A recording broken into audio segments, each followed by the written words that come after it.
এই সন্ধ্যা তো না রাতে এসেছেন আজকে প্রেস কনফারেন্সে। আজ একটু আগে আমাদের চিফ অ্যাডভাইজার একটা ইম্পর্টেন্ট একটা মিটিং করলেন। একটা মিটিং এ স্বরাষ্ট্র অ্যাডভাইজার ছিলেন, আমাদের ন্যাশনাল সিকিউরিটি অ্যাডভাইজার ছিলেন,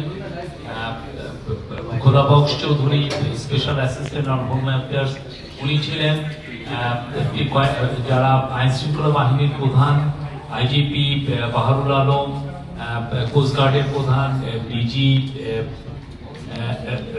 বিজিবি সবাই ছিলেন, এবং আমাদের স্বরাষ্ট্র সেক্রেটারি সিনিয়র সেক্রেটারি নাসিমুল গুনি ছিলেন, আনসারের মহাপরিচালক ছিলেন।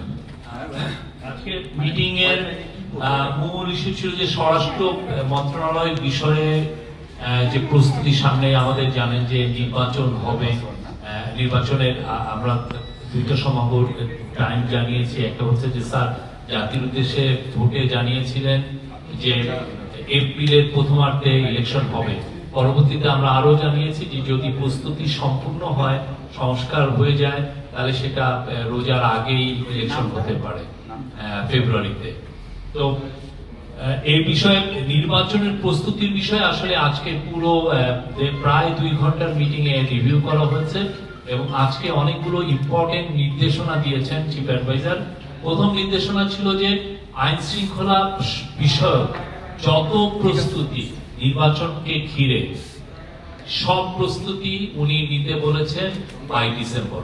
এই ডিসেম্বরের মধ্যে সমস্ত প্রস্তুতি শেষ করতে বলেছেন বাই ডিসেম্বর।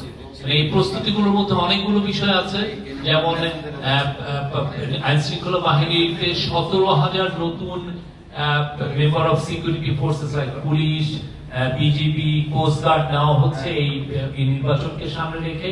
তাদের রিক্রুটমেন্ট এবং তাদের ট্রেনিংটা খুব ইম্পর্টেন্ট, যাতে এই সময়ের মধ্যে শেষ হয় সেই বিষয়ে উনি নির্দেশ দিয়েছেন। নির্বাচনকে সামনে রেখে আপনি জানেন অনেক পায়তারা হয় যে এটাকে আইন শৃঙ্খলা পরিস্থিতি যাতে ডিটোরিয়েট করে সেই বিষয়ে অনেক পায়তারা থাকে। উনি আজকে নির্দেশ দিয়েছেন যে আইন শৃঙ্খলা বাহিনী যাতে কঠোরভাবে আইন প্রয়োগ করে এই আগামী মাসগুলোতে নির্বাচনকে সামনে রেখে। আর উনি মিটিং এ জানানো হয়েছে যে 8 লক্ষর মতো আইন শৃঙ্খলা বাহিনীর মেম্বাররা ইলেকশন ডিউটিতে থাকবেন।